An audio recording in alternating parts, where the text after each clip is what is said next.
Mauro Bolla, Country Manager di Ryanair, partiamo dai numeri.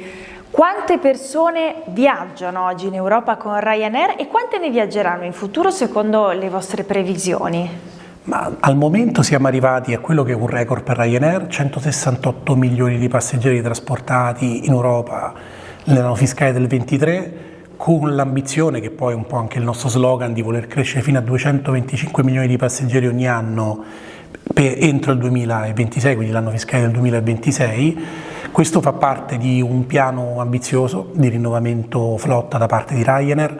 Abbiamo ordinato in pieno Covid 210 Boeing 737-8002 Game Changer che andranno a sommarsi alla nostra flotta e sono macchine che ci permetteranno di aumentare del 4% i posti a bordo, ma di ridurre del 20% il consumo di carburante e quindi le emissioni di CO2 e allo stesso tempo sono del 40% meno rumorosi rispetto agli attuali aeromobili. Quindi un piano di crescita sia da un punto di vista di passeggeri e sia di sostenibilità ambientale. Entrando un po' di più nel dettaglio, come si farà a coniugare questo aumento del flusso dei passeggeri con la necessità di ridurre la CO2? Cioè questi nuovi velivoli viaggeranno anche con dei combustibili diversi? Ecco, come sarà il volare del futuro? Sarà sicuramente con un grosso occhio attenzione all'ambiente, quindi da una parte c'è il rinnovamento del mezzo tecnologico, quindi gli aeromobili, e dall'altra si sta facendo anche un grosso sforzo per produrre carburante sostenibile. SAF è un carburante chiaramente con meno impatto ambientale.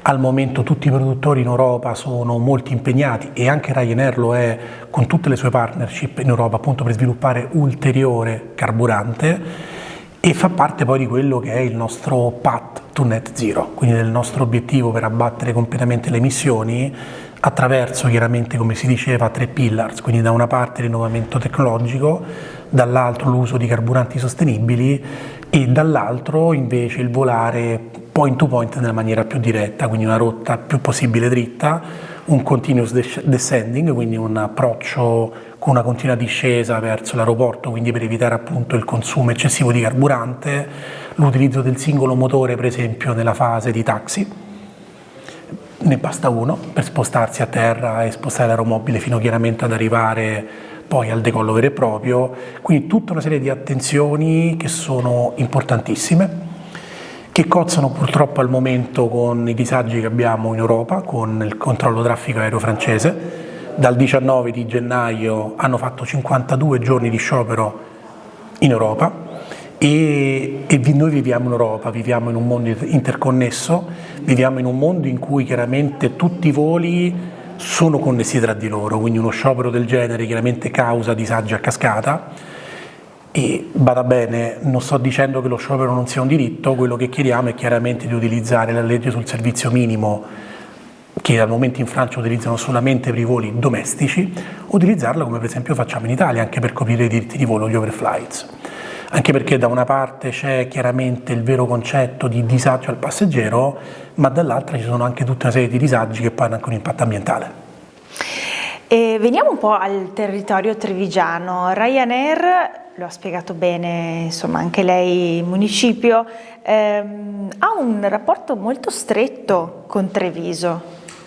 Ha decisamente, l'avventura Ryanair in Italia è iniziata a Treviso, quindi sono 25 anni quest'anno di Ryanair in Italia e sono 25 anni di Ryanair su Treviso, quindi un'operazione che inizia con una Ryanair sconosciuta e un'operazione che ad oggi ha una Ryanair che in realtà è diventata market leader, una Ryanair che a Treviso ha 44 rotte quest'estate, di cui 43 in esclusiva, che offrirà oltre 310 voli settimanali per Treviso, ma soprattutto una Ryanair che continua a investire sul territorio e proprio per questo a fine mese ci saranno una serie di iniziative che vogliamo dedicare al territorio, anche per ricordare e celebrare questi 25 anni in Italia. A breve saprete di più, ma intanto vi lascio un po' con un'anticipazione. Senta, rifacciamo una domanda che le avranno fatto 1 milione di volte, ma come si fa a starci dentro vendendo dei biglietti aerei che costano così poco? Abbiamo visto biglietti anche da 9 euro. Ma io credo che Ryanair sia stata, da questo punto di vista, un precursore. Prima si parlava del rinnovamento flotta, quindi di quest'ordine massivo fatto nel periodo di Covid. Quindi quando tutti dismettevano flotte e licenziavano, noi abbiamo fatto un ordine massivo di aeromobili. E anche da un altro punto di vista è stata la più brava sicuramente a intercettare tutta quella serie di domande di mercati emergenti, ma anche di domanda di turismo inespressa.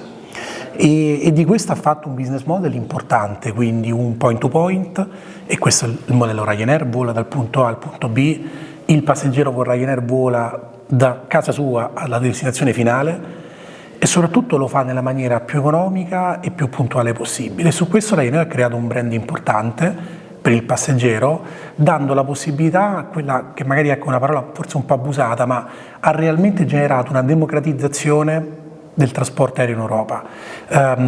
Qualche mese fa abbiamo avuto il piacere di fare un evento a Bergamo dove abbiamo aperto i nostri 5 hangar manutentivi, e ha partecipato anche il ministro delle infrastrutture e dei trasporti Matteo Salvini, e all'interno del suo discorso forse ha detto un qualcosa che rende bene il concetto.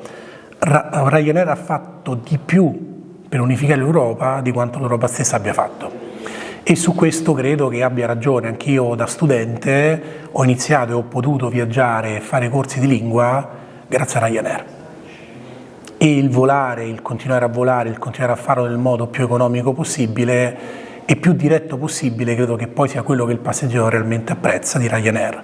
Vi do un dato: sono oltre 430 milioni gli italiani che Ryanair ha trasportato da e per l'Italia da inizio operazione.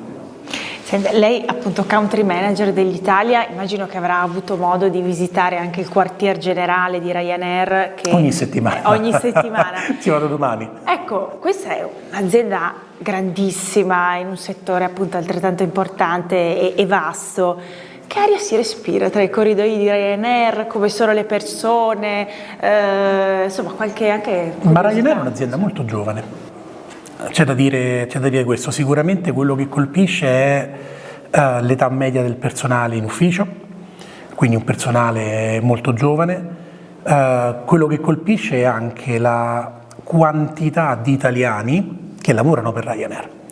Solamente nel mio dipartimento siamo in 3, ma se guardiamo l'azienda in una maniera più global, quasi il 25% delle persone di Ryanair è italiano, tra assistenti di volo, piloti, personale d'ufficio, quindi un'azienda che è realmente molto italiana, un headquarter che è molto divertente, molto giovane, ogni piano è tematizzato e si respira sempre un'aria frizzante. Il Ryanair è sicuramente un'esperienza interessante, abbiamo spesso anche scolaresche, ne avremo una ad agosto che verrà a trovarci.